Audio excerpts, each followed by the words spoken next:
Hello, welcome back to Tips in 10. I'm Bradley Emerson. This morning I want to talk about why managers fail. There are lots of guidance, research, how to be successful, but I thought I will draw attention to some of the reasons why managers fail so that you can try to avoid this kind of pitfalls. In my list of 7, today I want to talk about the first one, which I call pride. Now, as human beings, it's natural that we have a sense of pride. You got to have a sense of pride because of the gift of life you have and the opportunities you have to have a sense of pride.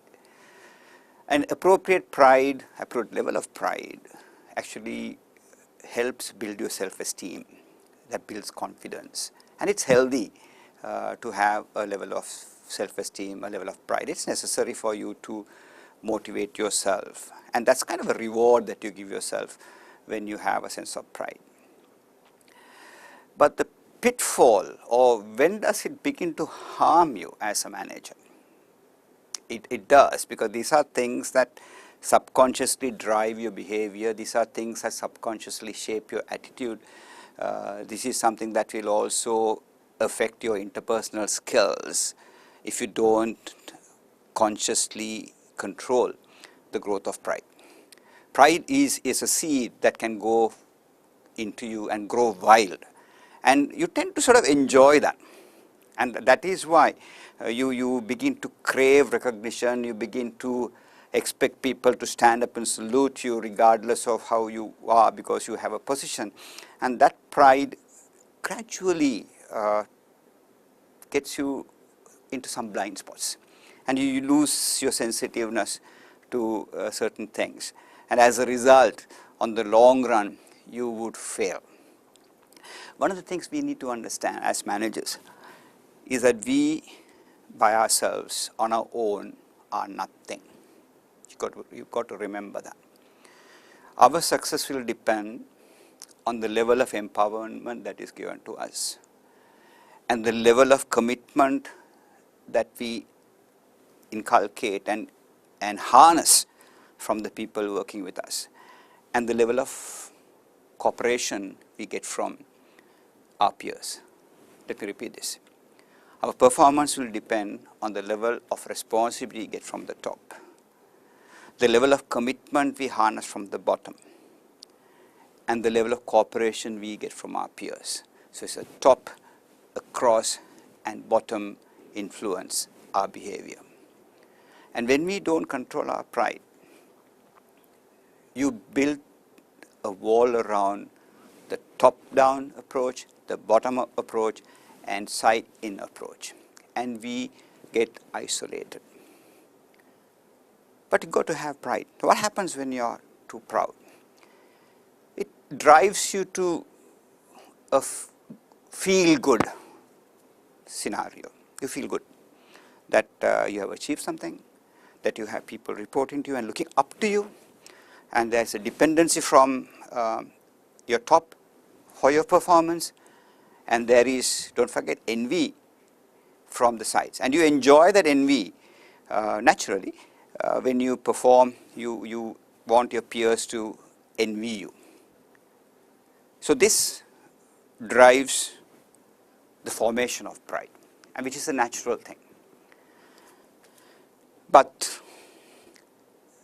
you begin to have an adverse effect on you when pride comes on top, and every action that you do has an intention of enhancing that pride.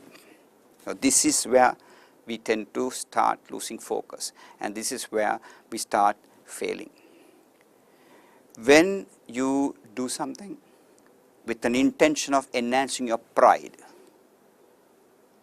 if that becomes your sole focus, if that becomes your sole intended outcome, then you become insensitive to what drives your performance and progress.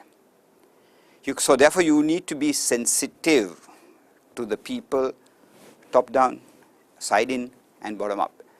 That will drive your performance. Now what happens when you become insensitive?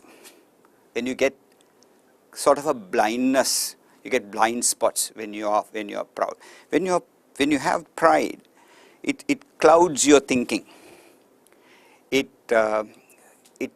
colors your vision. I mean, it's like sitting in a cockpit and driving through the clouds. You're only depending on the radar.